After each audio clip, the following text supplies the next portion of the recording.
Un récif de corail est un être vivant, composé d'une multitude de micro-organismes qui forment un tout. Depuis peu, on réalise que cette définition pourrait aussi s'appliquer à l'homme. Si on comptait nos cellules, on voit que 90% de notre organisme, on est bactéries. Moi, je suis 90% bactérien. Vous aussi d'ailleurs, et les personnes qui nous écoutent le sont également. Quand l'espèce humaine est apparue sur Terre, les bactéries étaient déjà là depuis 3 milliards d'années. Ce sont elles qui ont permis à l'homme d'évoluer vers sa forme actuelle. Quand on parle de microbes à quelqu'un, ça va tout de suite être quelque chose de négatif, de problème d'hygiène, de saleté, de pathogène. Mais non, je veux dire, la majorité du monde microbien, c'est un monde bénéfique. Ça n'est pas tous les jours qu'on découvre un nouvel organe dans le corps humain. Pourtant, de plus en plus de scientifiques en sont persuadés. Nous possédons un organe dont on ignorait l'existence il y a seulement 2 ans. Il serait logé à l'intérieur de notre ventre.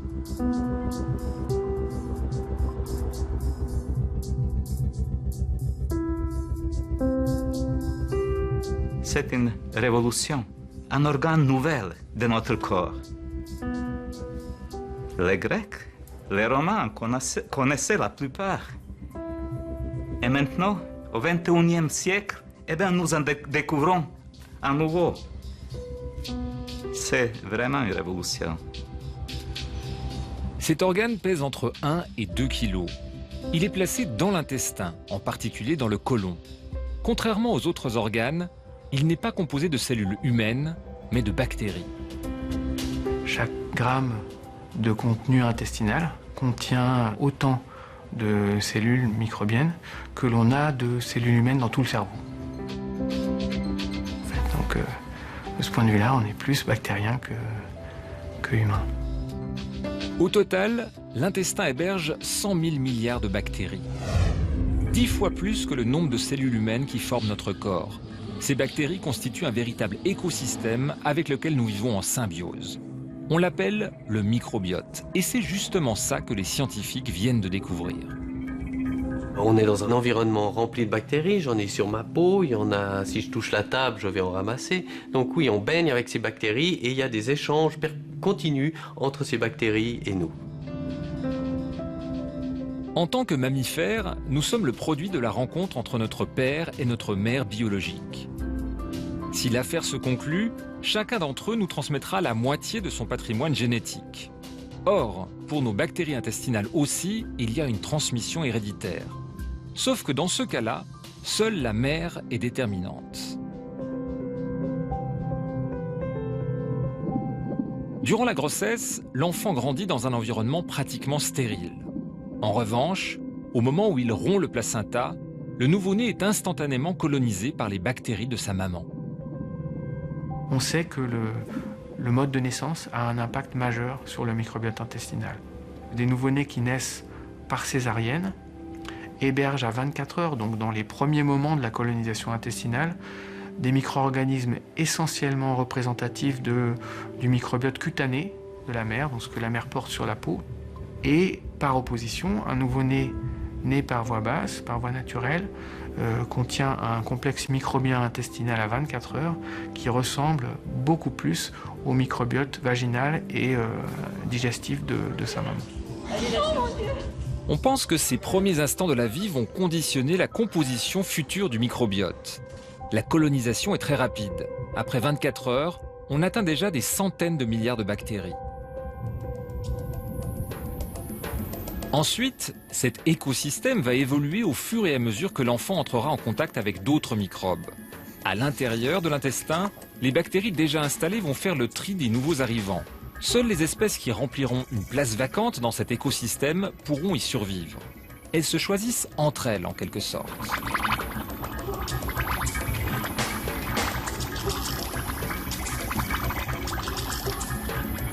Finalement, le microbiote est en place vers l'âge de 2 ans.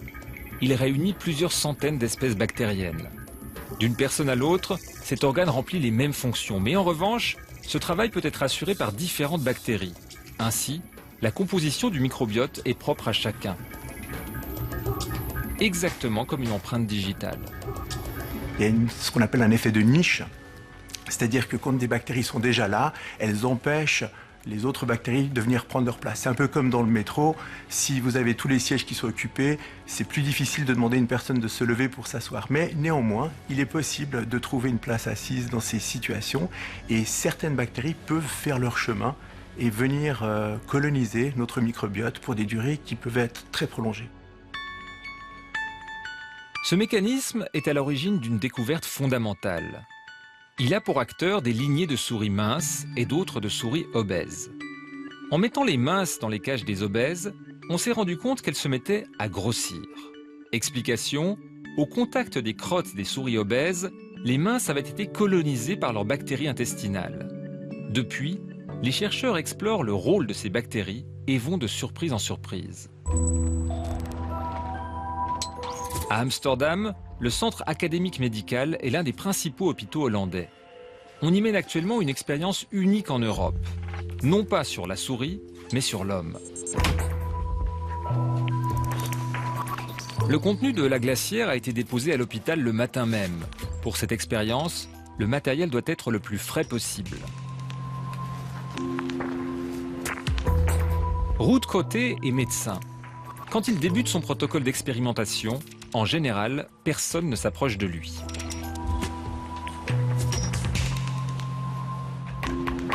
Pour ceux qui auraient des doutes, il s'agit bien là d'excréments, ceux d'un homme en parfaite santé. Le côté positif, c'est cette hotte de ventilation sous laquelle je travaille. Donc au moins, vous n'avez pas les odeurs.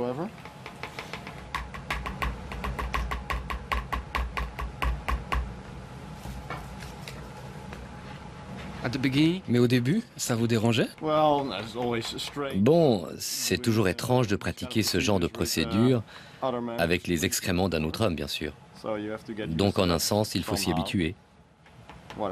Mais ce que j'entrevois différemment, c'est avant tout le microbiote intestinal qu'il y a dedans et les possibilités que cela ouvre à différents niveaux.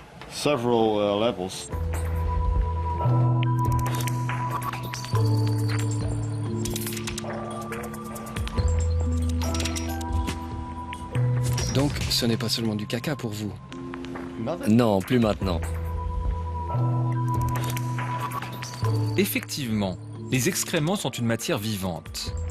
Les 2/3 de leur poids sont composés de bactéries, entraînées hors du corps par la digestion. Après filtration, le résultat est donc un reflet fidèle du microbiote du donneur.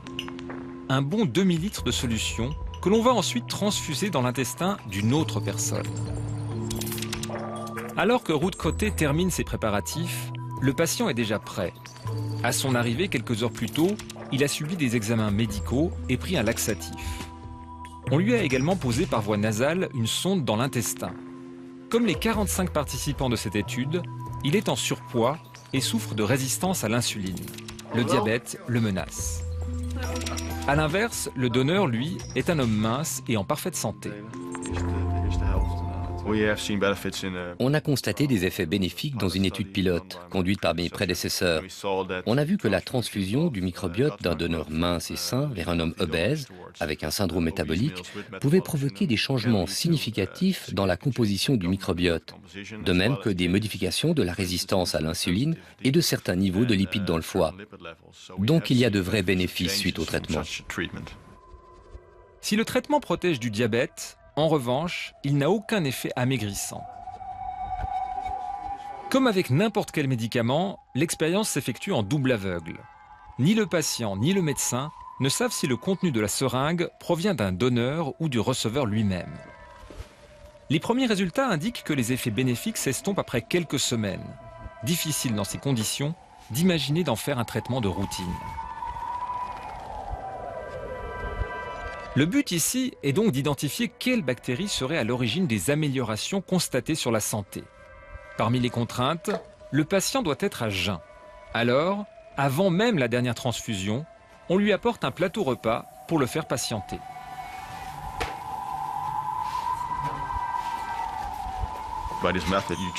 Avec cette méthode, vous changez tout un tas de bactéries. Donc c'est comme si on regardait ça de très haut, en modifiant un tas de choses et en espérant trouver ce qui procure effectivement l'effet bénéfique pour pouvoir ensuite poursuivre avec ces bactéries spécifiques. Si on trouve les bactéries qui provoquent ces changements, je ne pense pas qu'il sera encore nécessaire d'employer cette méthode. Niks gebeuren hoor. Gewoon even om de buitenkant schoon te spoelen. Comment vous vous sentez maintenant? Bien. Oui, ça va. J'ai un peu faim.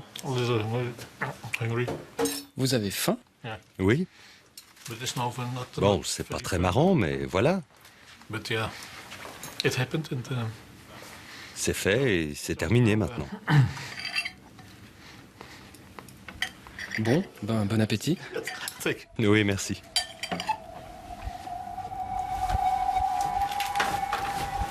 Le patient rentrera chez lui dès la fin de son repas. À ce jour, aucun effet secondaire n'a été signalé.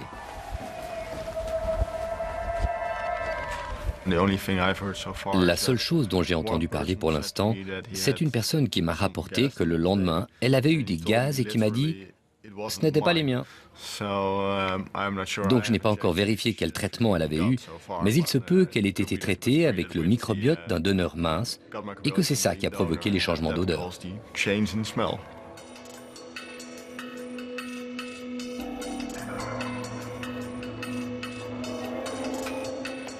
Avant la découverte du microbiote, les bactéries intestinales intéressaient surtout les spécialistes de la rumination des bovins.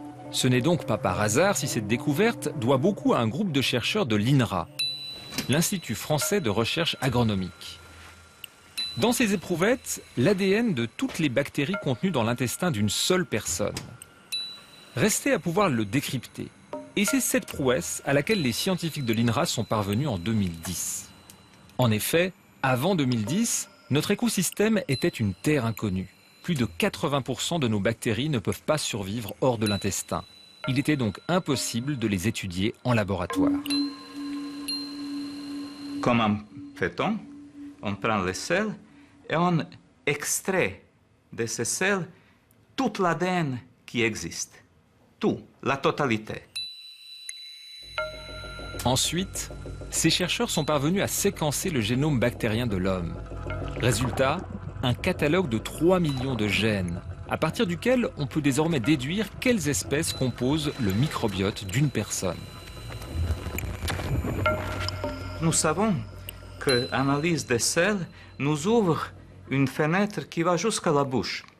Parce que si vous mangez le yaourt aujourd'hui et on analysait vos selles demain, on pourrait dire que vous avez mangé le yaourt, on pourrait probablement dire quelle marque vous avez acheté. L'analyse est extrêmement précise.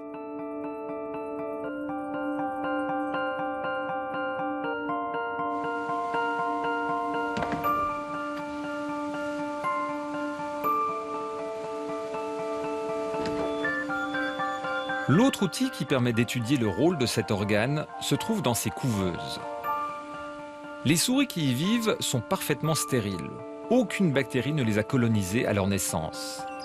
En les comparant avec des souris vivant à l'air libre, on peut ainsi mesurer l'importance du microbiote. On a constaté par exemple que sans bactéries, elles devaient manger plus pour garder leur poids, ou encore que leur système immunitaire ne parvenait pas à se développer complètement.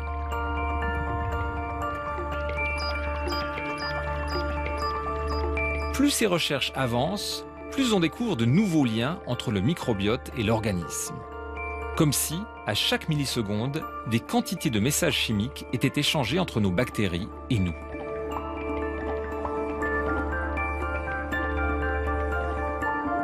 Les bactéries, donc les micro-organismes qui composent cet organe, sont capables de synthétiser un tas de substances qui ressemblent beaucoup aux neurotransmetteurs que notre corps utilise de toutes les façons pour dialoguer entre ces différentes parties. Pour écouter ce dialogue, l'INRA a recours à ce robot, une machine à écouter les conversations entre le microbiote et nous. L'appareil expose des cellules intestinales humaines à des bactéries. Si un message est transmis, la cellule émet une lumière. Restera ensuite à comprendre le rôle de ces communications chimiques dans le fonctionnement du corps humain.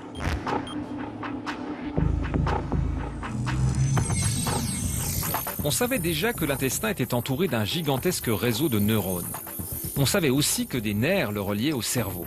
En revanche, on commence seulement à entrevoir l'influence des bactéries intestinales sur notre comportement.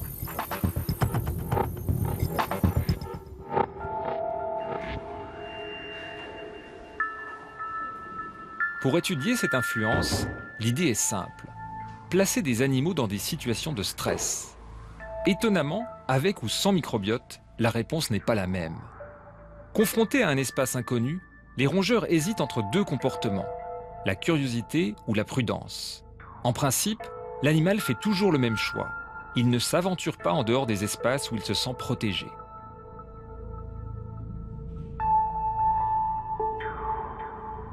Mais, en l'absence de microbiote, l'animal agit différemment. Il s'aventure sur la partie dégagée, comme s'il n'avait pas la même conscience du danger. Apparemment, ce rat n'a pas peur de chuter ou de finir dans la gueule d'un prédateur. Le comportement d'une souris sans germe est beaucoup moins prudent que le comportement d'une souris, la même souris avec le germe. Maintenant, si moi j'étais une bactérie qui vivait dans l'intestin d'une souris, mais j'aurais préféré qu'elle soit un peu plus prudente, parce que si elle meurt, moi aussi j'y passe. Donc vous pouvez voir cette coopération, cette symbiose, comme quelque chose qui optimise la mise des deux partenaires, nous et notre microbiote. Plus surprenant encore, quand l'expérience consiste à intervertir le microbiote entre deux lignées de rongeurs. Chez un animal sans germe, il est possible d'inoculer les bactéries d'un autre animal. Le résultat le plus troublant a été obtenu en croisant les microbiotes de rats naturellement dociles et de rats beaucoup plus agressifs. Eh bien, échange des microbiotes entre ces deux races rend la race docile agressive et en revanche, la race agressive plus docile. À ce jour, on n'a pas d'explication à ce phénomène. On ne sait pas comment le microbiote agirait sur le comportement. Mais encore une fois, ces expériences troublent. Jusqu'à quel point sommes-nous influencés par nos bactéries? Quelle est la part bactérienne de notre personnalité?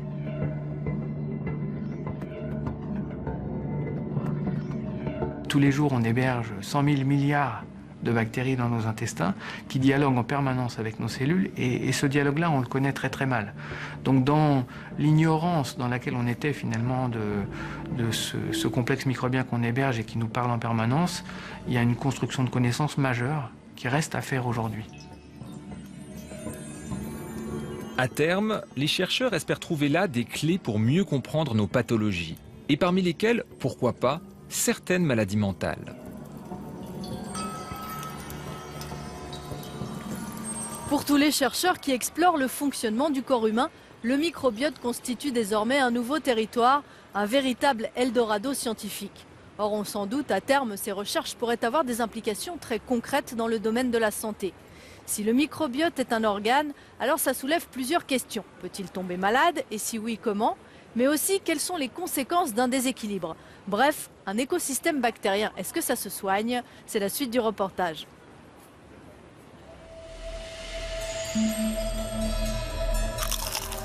Manger est la manière la plus évidente d'interagir avec notre microbiote. Après avoir été mâchés, les aliments arrivent dans l'estomac pour être découpés par des acides gastriques et transformés en éléments nutritifs. Mais ça ne permet pas de tout digérer. Sans le travail des bactéries intestinales, de nombreux aliments seraient tout simplement indigestes. Ils traverseraient nos intestins sans rien nous apporter.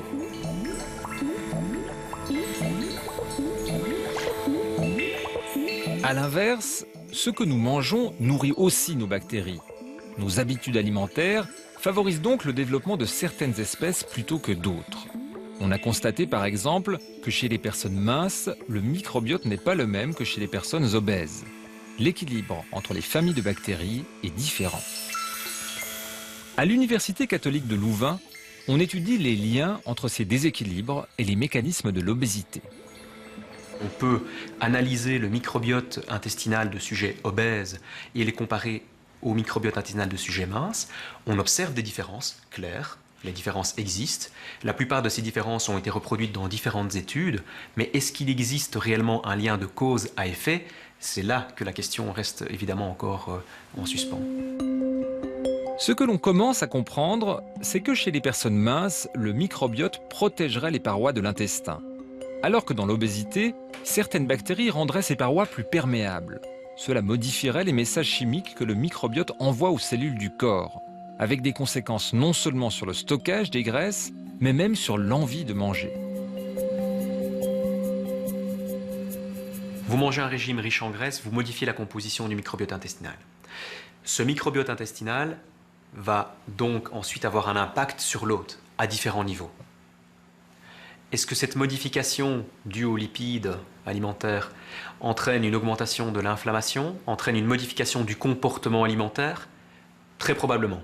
Donc l'axe, je dirais, intestin-cerveau, puisque l'on sait que l'intestin va produire des hormones qui contrôlent l'appétit, nous avons en main des données qui nous laissent effectivement penser que ce microbiote intestinal contrôlerait le comportement alimentaire en modifiant cette interaction entre l'intestin et le cerveau.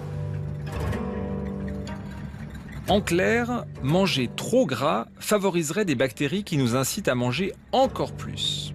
Le tout est de savoir si l'on peut inverser le processus.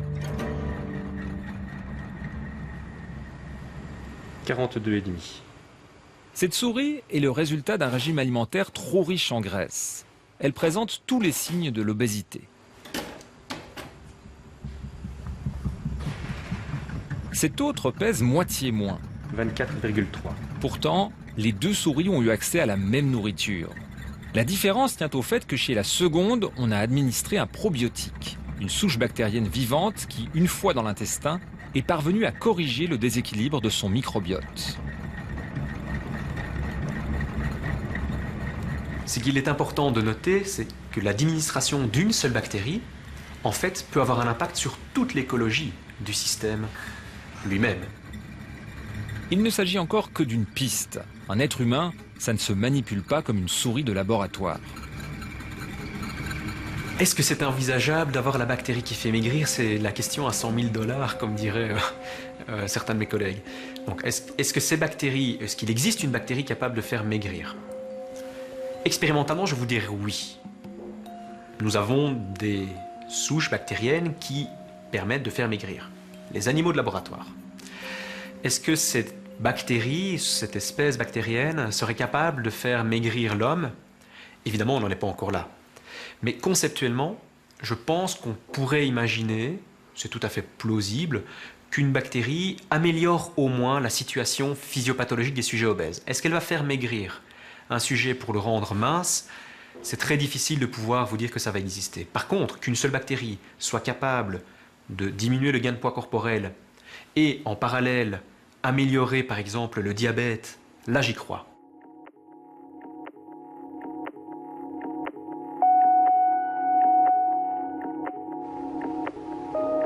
Si d'un côté, on cherche les bactéries qui soignent, de l'autre, on étudie aussi comment elles réagissent aux atteintes que nous leur faisons subir. À Genève, à quelques pas du centre-ville, des chercheurs de l'université traquent les mutations de Pseudomonas aeruginosa. La bactérie se trouve partout, notamment dans la terre. Mais elle peut aussi causer des infections mortelles chez des personnes affaiblies. Raison d'ailleurs pour laquelle les pots de fleurs sont interdits dans les hôpitaux. On s'est rendu compte que ce germe très courant, il est capable de devenir extrêmement dangereux et capable de devenir résistant à certains antibiotiques s'il est en présence de certains contaminants, de certains polluants qu'on peut retrouver dans l'environnement, qui sont notamment les métaux lourds. Pour parvenir à ce résultat, les chercheurs ont isolé des souches de Pseudomonas prélevées dans le sol de différents lieux géographiques. Ensuite, ils les ont laissées se multiplier dans des boîtes de culture. Dans ces boîtes, on a déposé une pastille diffusant l'antibiotique prescrit habituellement contre cette bactérie, le carbapénème, une substance proche de la pénicilline. En principe, en agissant autour de la pastille, le médicament fait place nette. Mais quand l'échantillon provient de terrains pollués par du cuivre ou du zinc, la bactérie résiste beaucoup mieux. Elle est devenue un redoutable agent infectieux. Polluer un écosystème, c'est modifier également la flore microbienne qui s'y trouve, et c'est cette flore microbienne qui pouvait être, on va dire, moins dangereuse, peut devenir tout d'un coup plus dangereuse.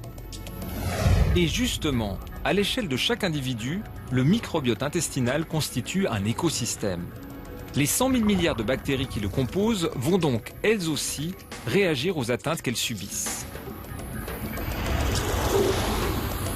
Dans tous les lieux qui accueillent des malades, lutter contre les infections microbiennes est un souci permanent. À l'hôpital cantonal de Genève, le laboratoire de bactériologie emploie une quarantaine de personnes. Un patient hospitalisé sur 2 fait l'objet d'une analyse. Les bactéries s'adaptent en permanence au changement de leur environnement. Et ce n'est pas forcément à notre avantage. Il y a rarement des mauvaises bactéries. Il y a quelques bactéries qu'on connaît qui sont de redoutables pathogènes. Mais la plupart des bactéries qui nous habitent sont des bactéries généralement bonnes, avec qui on vit très très bien. Mais de temps en temps, en fonction des circonstances, notre état de santé, le fait de prendre certains médicaments, le fait d'être dans certaines circonstances, fait que ces bactéries peuvent profiter de notre faiblesse momentanée et occasionner des infections. À l'intérieur du microbiote, les différentes espèces bactériennes sont en compétition permanente. Elles se contrôlent mutuellement et cela garantit l'équilibre du système. Mais cet équilibre peut être mis à mal, notamment par les antibiotiques. Quand on les utilise, de toute façon, on va occasionner un certain nombre de dégâts sur le microbiote. Tous les microbes qui sont susceptibles, sensibles à ces antibiotiques vont mourir, ou une grande partie d'entre eux, et on pense qu'une partie de notre microbiote va se reconstituer après, quand les antibiotiques ne seront plus là. Mais c'est la même chose que quand on fait un gros dégât dans une ville, quand on bombarde une ville, on reconstruit des bâtiments, mais ils ne sont pas exactement les mêmes. Donc il y a des conséquences. Je pense que le prix de ces conséquences est tout à fait mineur quand on a une vraie infection, mais qu'on doit être vraiment prudent lorsqu'on prescrit les antibiotiques. Quand on n'a pas vraiment d'indication, on ne devrait pas les prescrire. L'une des principales menaces s'appelle Clostridium difficile. Inoffensive lorsqu'on est en bonne santé, cette bactérie peut devenir mortelle si elle profite du vide laissé par un traitement antibiotique. À Sydney, en Australie, un médecin soigne cette infection avec une méthode plutôt radicale. Cette femme a été hospitalisée le matin même. Elle est porteuse d'une souche particulièrement virulente de Clostridium. Une souche qui est apparue en 2001 en Amérique du Nord. Chaque jour, elle est responsable de 300 décès aux États-Unis. Et désormais, on la rencontre partout sur la planète. Thomas Borody est gastro-entérologue et le traitement qu'il propose a longtemps été rejeté par ses confrères. Quand ça a commencé à se savoir que je faisais ça, les critiques ont été très vives. Au point que le président de notre société de gastro-entérologie a parlé de moi sur la chaîne de télévision ABC et m'a traité de charlatan. Eh bien, aujourd'hui, cette personne réalise qu'elle avait vraiment tort. La méthode s'appelle un transfert de microbiote fécal. Thomas Borody est le premier à avoir osé l'appliquer sur ses patients. Il s'agit d'introduire dans l'intestin d'un malade les selles d'une personne en bonne santé. Un traitement a priori risqué quand on sait que Clostridium difficile provoque des ulcérations importantes de l'intestin. Elle a déjà été traitée tellement de fois avec les antibiotiques standards. Oui, 6 traitements ont échoué. Du métronidazole et de la vancomycine. Ça s'est amélioré durant quelques semaines après les antibiotiques, mais c'est revenu en quelques semaines. Des diarrhées sanglantes et du mucus. L'intervention s'effectue sous anesthésie, par coloscopie. Elle dure à peine une dizaine de minutes, le temps de transférer 1 litre de bactéries fécales fournies par un donneur en bonne santé.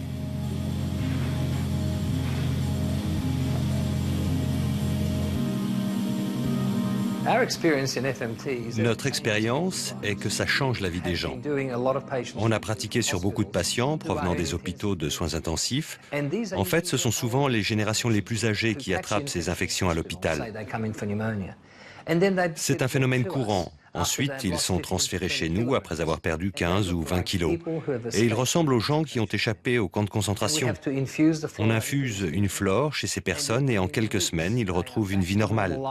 Ils ne se souillent plus, leur famille nous remercie. C'est l'une des procédures les plus miraculeuses que j'ai eu l'occasion de voir. À ce jour, 2500 personnes ont déjà suivi ce traitement. Dans 9 cas sur 10, elles ont été complètement guéries. On a aussi élargi les applications. On l'emploie maintenant pour le syndrome du côlon irritable, quand rien d'autre ne fonctionne, pour la rectocolite hémorragique et surtout pour les colites liées à la maladie de Crohn où les patients ont aussi du Clostridium.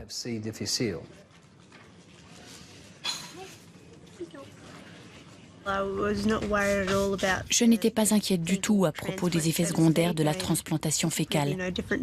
J'imagine que ça n'est pas très différent d'une transfusion sanguine. Et le fait que ce soit aussi efficace, c'est vraiment motivant.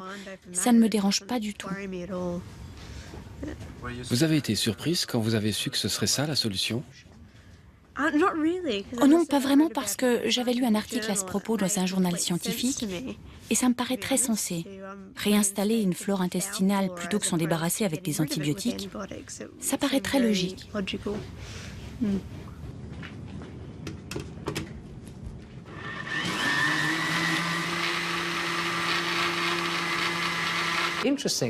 Ce qui est intéressant, c'est que des anomalies de la flore intestinale existent aussi dans les maladies allergiques, comme par exemple l'asthme, des maladies auto-immunes aussi, comme l'arthrite rhumatoïde.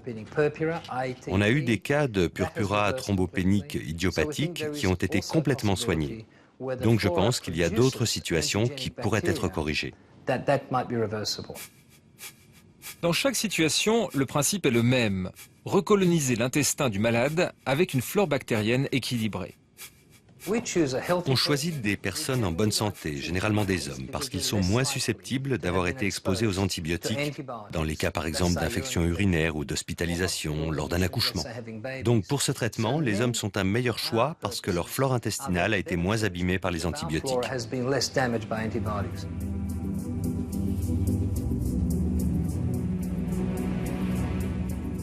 Il est clair que savoir que notre microbiote va avoir un rôle sur notre développement physique, sur le développement de maladies métaboliques, le diabète, l'obésité, le développement de certaines maladies neurologiques, le développement de certaines maladies digestives, c'est un enjeu de santé publique majeur.